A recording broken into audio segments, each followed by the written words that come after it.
दोस्तों नमस्कार, मैं Rajnish Kumar PVR aquaculture farm से।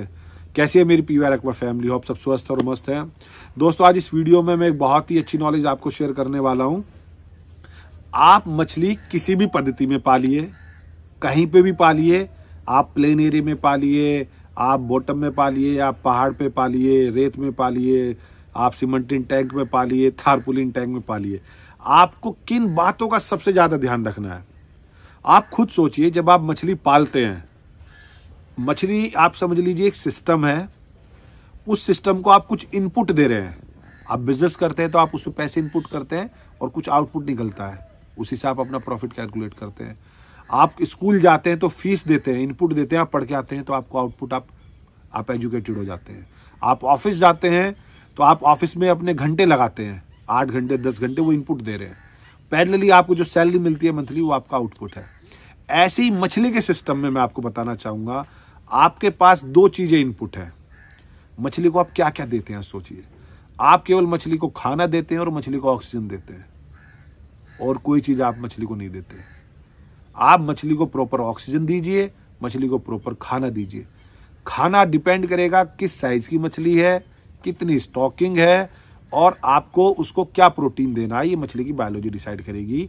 क्योंकि आपका जो प्रोटीन है वो ही आपका बाकी पैरामीटर्स डिसाइड करेगा जो हमें आउटपुट पे मिलेंगे। दूसरा इनपुट हमारा ऑक्सीजन है। तकरीबन 300 ग्राम पर केजी खाना पचाने के लिए मछली को ऑक्सीजन चाहिए। अब वो ऑक्सीजन आप बड़ी वाटर बॉडी है तो बोटिंग करा सकते हैं, छोटी वाटर बॉडी है तो आप एरेटर लगा दीजिए, और छोटी बॉडी है तो आप डिफ्यूजर लगा दीजिए, और हाई टेक्नोलॉजी पे कर रहे हैं तो ऑक्सीजन कंसंट्रेटर लगा दीजिए। वो कोई भी माध्यम हो सकता है। तो मछली के सिस्टम में आपकी 2 चीजें इनपुट है, एक फीड और ऑक्सीजन। अब आपको आउटपुट में क्या क्या मिलता है? मछली तो गेन तो बायोमास तो गेन कर रहा है, वही आपको सेल करना है, लेकिन उसके साथ साथ वो कुछ और भी आपको वैल्यू एडेड चीजें देंगी। वो क्या क्या देगी?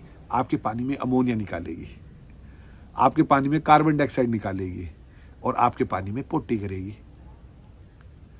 2 चीजें इनपुट रहेंगी, फीड और ऑक्सीजन, और 3 कंपोनेंट वजन के साथ आपके पानी में अमोनिया, आपकी मछली की पोटी एक्सक्रीटा और कार्बन डाइऑक्साइड। अगर आपने 5 कंपोनेंट का संतुलन बनाना सीख लिया तो आप एक्वाकल्चर किसी भी पद्धति में, कहीं भी, किसी भी मछली के लिए आप 100% सक्सेसफुल फिश फार्मर होंगे। तो ये आपको खुद स्टडी करना पड़ेगा। हर मछली का बिहेवियर अलग है, हर मछली हर पद्धति में अलग बिहेव करेगी।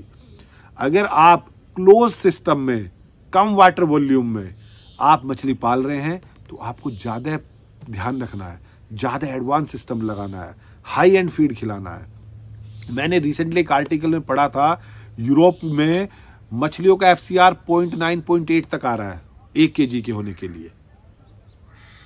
अब वो इंडिया में तो हमें बड़े ही अचंभा लगता है, लेकिन उनका फीड क्वालिटी वो एक अलग ही लेवल की है।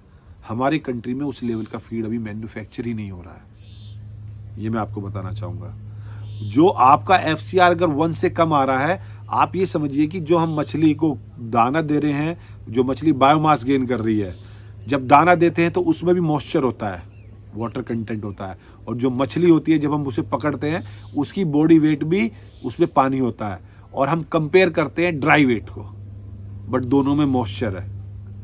तो ये ऐसी छोटी बेसिक्स बातें हमारी बंदों को रिसर्च इंस्टीट्यूट्स जाना चाहिए, वहां पे जाके समझना चाहिए, अच्छे MFSC PhD बंदों से कंसर्न करना चाहिए। क्योंकि हम जब मछली को कैच करते हैं, सेल करते हैं, और हम कैलकुलेट करते हैं कि हमारा FCR 1.8 1.9 आ गया किसी फार्म का, तो आप ध्यान रखिए उसके feed composition, feed quality, feed technology में कहीं ना कहीं कुछ ना कुछ गड़बड़ी थी।